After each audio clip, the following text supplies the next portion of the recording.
রাতের অন্ধকারে সিপিআইএম পার্টির ব্যানার এবং দেয়ালে কাদা দিয়ে প্রার্থীর মুখে কালিমা লিপ্ত করেন জয়নগর থানার অন্তর্গত জয়নগর ১ নম্বর ব্লকের বামুনগাছি অঞ্চলের দলুয়াখাকি গ্রামে। সিপিআইএমের ব্যানারে প্রার্থী সৃজন ভট্টাচার্যের মুখে কাদা দিয়ে মুখটি ছিন্ন বিচ্ছিন্ন করেছে এবং দলুয়াখাকি গ্রামের দেয়ালে কাদা দিয়ে সিপিআইএম পার্টির প্রতীকের ওপর কাদা দিয়ে মুছে দিয়েছে। এমন চিত্রই ধরা পড়ল দলুয়াখাকি গ্রামের হালদারপাড়ায়। গত ১৩ই নভেম্বর বামনগাছি অঞ্চলের অঞ্চল সভাপতি সাইফুদ্দিন লস্কর খুন হয়। সাইফুদ্দিন লস্করের স্মরণ সভায় উপস্থিত হয়ে মরিশর মতিলাল হাই স্কুলের মাঠে বারুইপুর পূর্বের বিধায়ক বিভাস সর্দার প্রকাশ্যে বলেছিলেন, আমার বন্ধু সাইফুদ্দিন লস্করকে সিপিআইএম পার্টি খুন করেছে। আমি এখান থেকে বলছি, সিপিআইএম পার্টির পতাকা বামনগাছি অঞ্চলের এমনকি দলুয়াখাকি গ্রামে কোনো জায়গায় সিপিআইএম পার্টির পতাকা লাগাতে দেব না। তারই কি প্রমাণ এই দলুয়াখাকি গ্রামের হালদারপাড়ায় এবং দলুয়াখাকি ঢালিপাড়ায় সিপিআইএম পার্টির ব্যানারে ও সিপিআইএম পার্টির লেখা দেয়ালে কাদা দিয়ে সিপিআইএম পার্টির প্রার্থীর মুখে নেপে দিয়েছে। এ থেকে প্রমাণ হয় বারুইপুর পূর্বের বিধায়ক বিভাস সর্দার যে বক্তব্য দিয়েছেন তারই প্রমাণ দলুয়াখাকি গ্রামে দেখা গেল।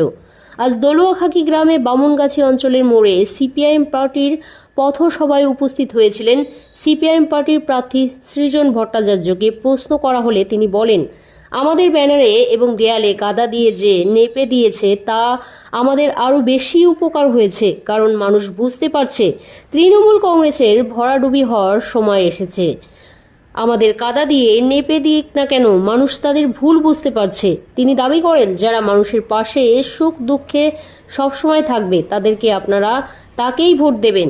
তিনি দাবি করেন সিপিআইএম পার্টি সদা সর্বদা মানুষের পাশে থাকে এবং থাকবে। তিনি দাবি করেন সিপিআইএম পার্টিকে সমর্থন করার জন্য অনুরোধ করেন।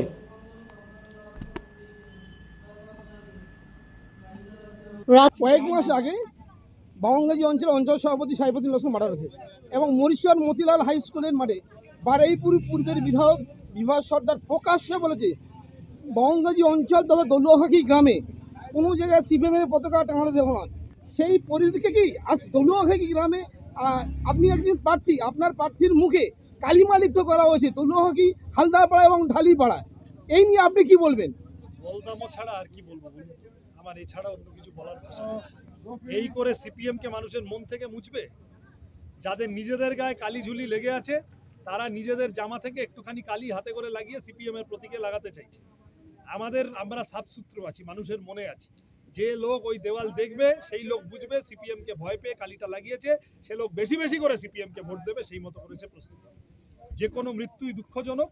আমি শুনেছি এরকম একটা ঘটনা ঘটেছিল এবং সেটার জন্য ওদের অন্তরের গোষ্ঠীদ্বন্দ্ব ইত্যাদি ইত্যাদি অনেক কথা এসেছিল। তখন পরবর্তীকালে দলুয়াখাকিতে অত্যন্ত নারকীয় ঘটনা ঘটে। আমরা তখন ত্রাণ নিয়ে এসেছিলাম। দলুয়াখাকির মানুষ তাদের পাশে, আমাদের পার্টি দাঁড়িয়েছে। আমরা সবাই নিজের মতো করে শান্তিপূর্ণভাবে থাকুন চাই। এই অঞ্চলের মানুষ শান্তিপূর্ণভাবে থাকুন চাই।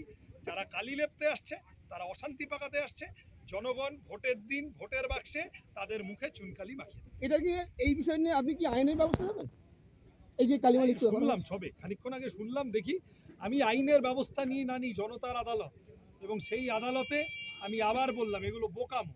এগুলো তারাই করে যাদের ভয় বেশি লাগে, এবং এগুলো করছে মানে ওই যে কালি লাগানো আছে কাস্তা তুটির উপর, আমি তো আমাদের লোকেদের বলবো ওই রকম রেখে দাও।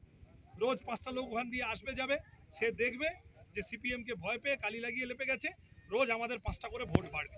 এর আগে গাববাড়িয়াতে এরকম ঘটনা ঘটেছে, আর দ্বিতীয়বার ভয় পাচ্ছে। তৃণমূল ভাজা পাপড়ের মতো অবস্থা হয়ে আছে। ঝুরঝুর করে পুলিশটা সরিয়ে নিন, অ্যাডমিনিস্ট্রেশন সরিয়ে নিন। তৃণমূল পুরনো বাড়ির দেয়ালে পলেস্তারার মতো টোকা মারলে ঝুরঝুর করে ঝরে পড়ে যাওয়ার অবস্থা হয়ে আছে। 1 টাকার কয়েন দেখেছেন?